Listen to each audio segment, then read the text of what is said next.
From WisPolitics in Madison, you're listening to Capital Chats. Hello, everybody, and welcome to a WisPolitics Capital Chats episode brought to you by Spectrum. I'm Adam Kelnhofer, reporter over at WisPolitics here in Madison, and today I'm joined in the office by my colleague Kate Morton to talk about an interview she just did with State Representative Katrina Shankland. She is a Dem from Stevens Point, and she is also running for the 3rd Congressional District of Wisconsin. So, Kate, what did you and Shankland talk about? Yeah, Adam, I spoke with Shankland, who is one of 3 Dems seeking to unseat Derrick Van Orden, who's the Republican incumbent. We talked about some of her priorities if she's elected to Congress, and she criticized Derrick Van Orden for some of the run-ins he's had at the U.S. Capitol. All right, Kate, let's just get right into the interview then and hear what Shankland had to say. Well, hello, Representative Shankland. Thank you for joining me today. Just here to talk a little bit about your 3rd CED campaign. And so maybe to get it off started, you could tell me a little bit about why you decided to run against Van Orden.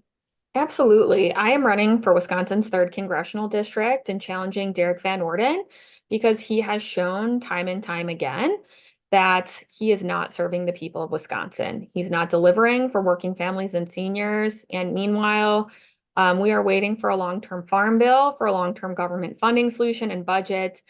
And instead, we've seen Derrick Van Orden in the news over and over again for all the wrong reasons, whether it's screaming at teenagers, Senate pages in the U.S. Capitol, yelling at the White House during an important intelligence briefing, or, less recently, but just as important, 3 years ago, he attended the Stop the Steal rally on January 6th.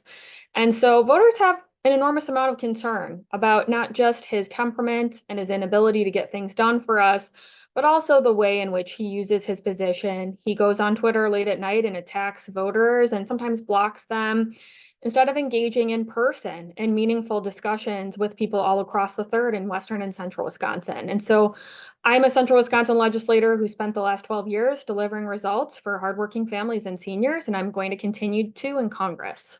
What are your priorities, I guess, if you're elected, would be the main areas you would want to focus on, things you want to change? I think first and foremost, we've seen from House Republicans, including Derrick Van Orden, that there is less of an interest in governing and more of an interest in scoring political points. I think the most recent example is Donald Trump telling Republicans not to negotiate with President Biden on the border crisis. That's really disappointing. We need adults in the room, not people who are going to do a former president's bidding when it comes to refusing to work together on key issues that keep people up at night. And so whether it's passing a long-term farm bill, I think that's a huge priority for me in the 3rd, knowing that not only our dairy farmers, but farmers across Wisconsin rely on that. It's the number 1 priority of the district. But also we need to make sure that Congress is actually working for working people and seniors. And so protecting the promise of Social Security and Medicare, working and taking a look at the Affordable Care Act and making sure that it's working for folks, making it more affordable. I would love to take a look at the child tax care credit. I know there are conversations happening on that right now in Congress, but there are things that we should be doing that I think the majority of folks in Wisconsin, regardless of party, would agree on.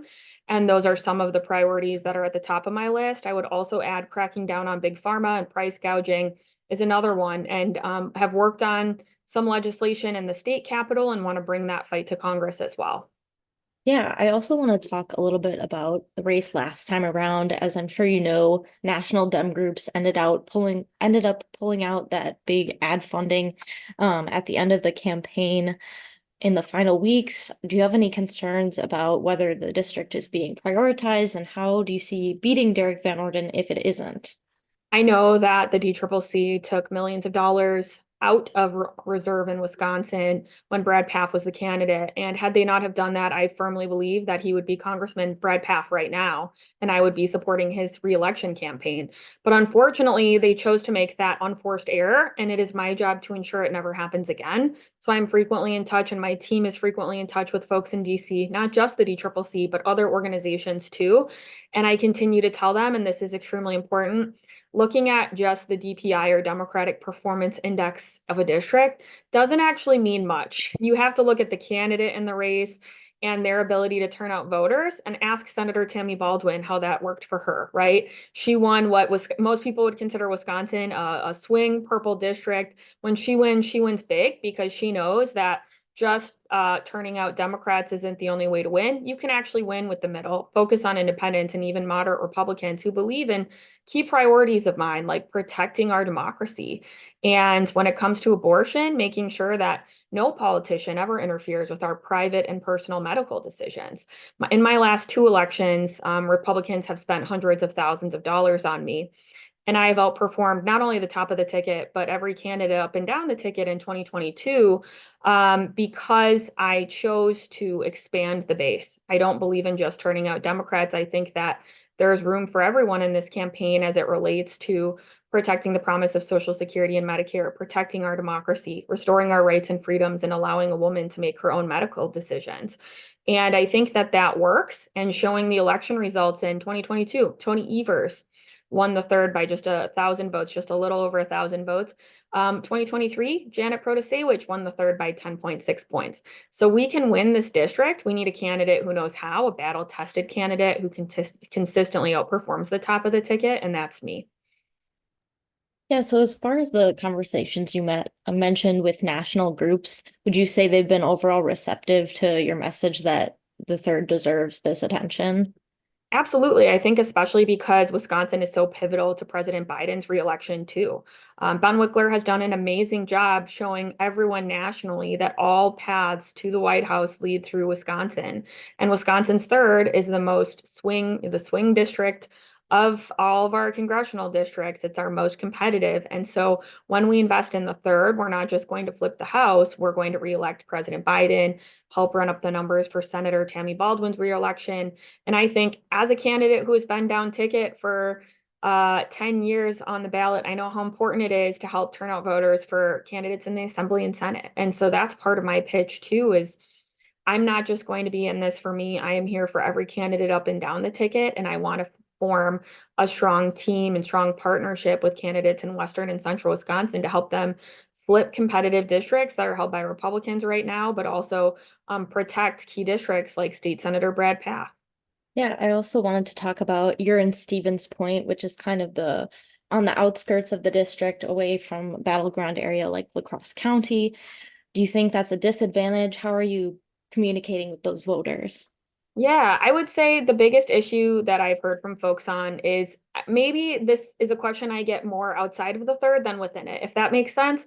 People in the third overwhelmingly are united on wanting to beat Derrick Van Orden, and they especially want someone with experience. So just 2 weeks into this campaign for me, we put out a poll and it came back showing that not only do a majority of voters believe that my experience is incredibly important and therefore want to see me as the primary challenger, or I should say the primary winner and general nominee and challenger to Derrick Van Orden, but a plurality also believe that I'm the candidate who's going to beat him. And so I know that that number has only grown as I've gotten around the district.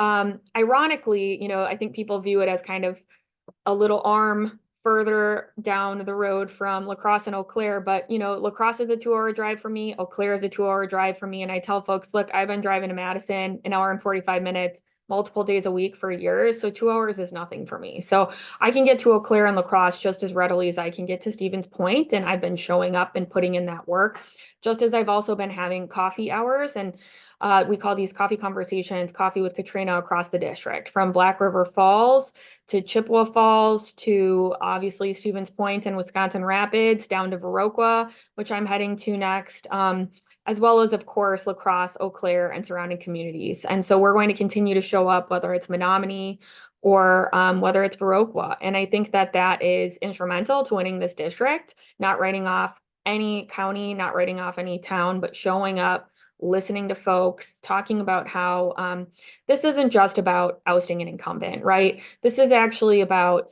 restoring strong representation to Congress and getting things done together. So one of the most interesting comments I got, it was in Black River Falls. I had this great coffee hour that turned into 2 hours listening to about 24 voters who were really excited about this race. And they said, "Are we ever going to see you again?"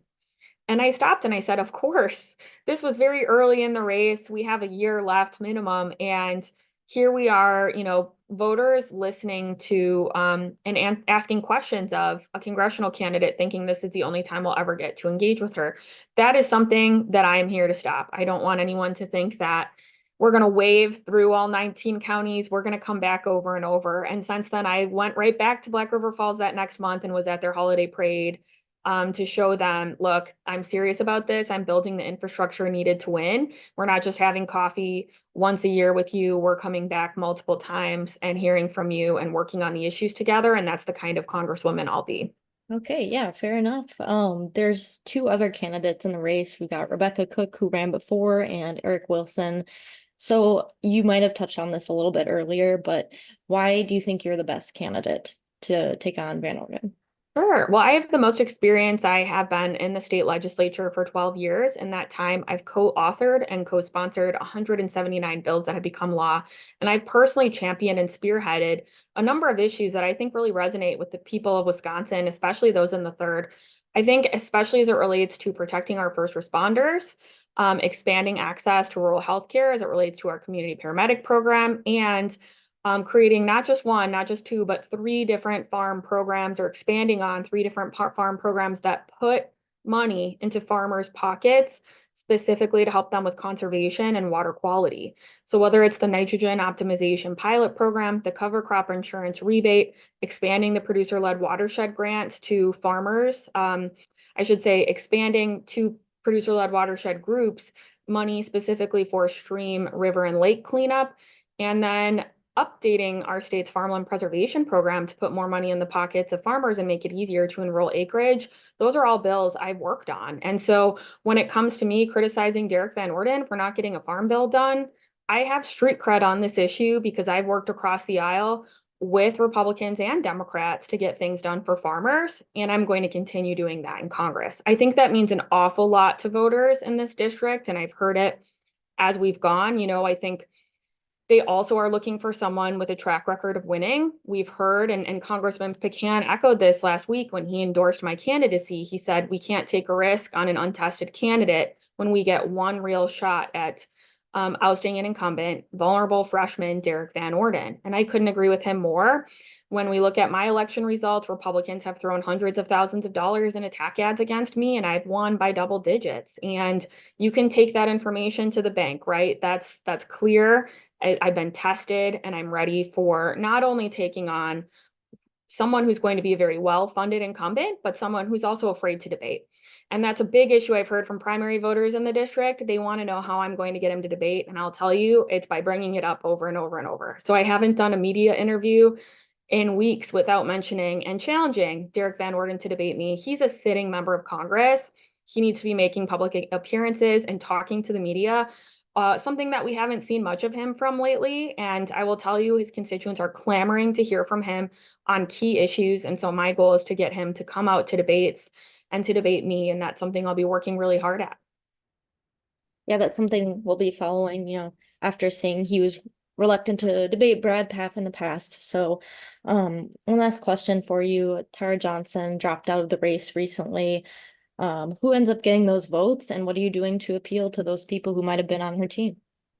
Yeah, so I want to thank Tara Johnson for running. I think she did a great job. She had a lot of focus and heart, and I know at the end of the day, we are both highly committed and strongly committed to making sure that Derrick Van Orden is a one-term member of Congress, and that not only should we be electing a strong candidate, but we should be doing it together. So I want to thank her and her team for the work that they put in. And I'm working really hard in La Crosse. I just had my endorsement media event with Congressman Pecan in La Crosse last week. We also had a coffee that had, probably about 40 to 45 people in attendance, which was fantastic for Monday morning in La Crosse. And we had a 2-hour conversation about the issues, and voters are fired up. So I'm having another event there soon and working on a second event after that. I would say there's a lot of enthusiasm and momentum behind my campaign right now, and our team is only growing. So stay tuned for another endorsement launch or endorsement announcement. And I will continue working very, very hard, not only in La Crosse, but across the district. And I want voters in all parts of the district to know that their votes all matter equally. So when I first got into this race, people really thought it had a lot to do with geography. I'm here to tell you, my theory of the race continues to be, it's about showing up showing up everywhere and listening to everyone and really working hard for every vote. I'll never take a single voter for granted, and I'm going to continue putting in the work to flip this district. Well, thank you so much, Representative Shankland, for joining us today. Thank you so much for having me. Appreciate your interest. Awesome, Kate. Thanks for bringing us that interview with Katrina Shankland. It was a pleasure to have her on. If our listeners want to stay up to date on the 3rd Congressional District and all of the ads and happenings going on in that race, they can head over to our website at wispolitics.com. But for now, I'm Adam Kelnhofer. I'm Kate Morton. Thanks for tuning in to WisPolitics Capital Chats, brought to you by Spectrum.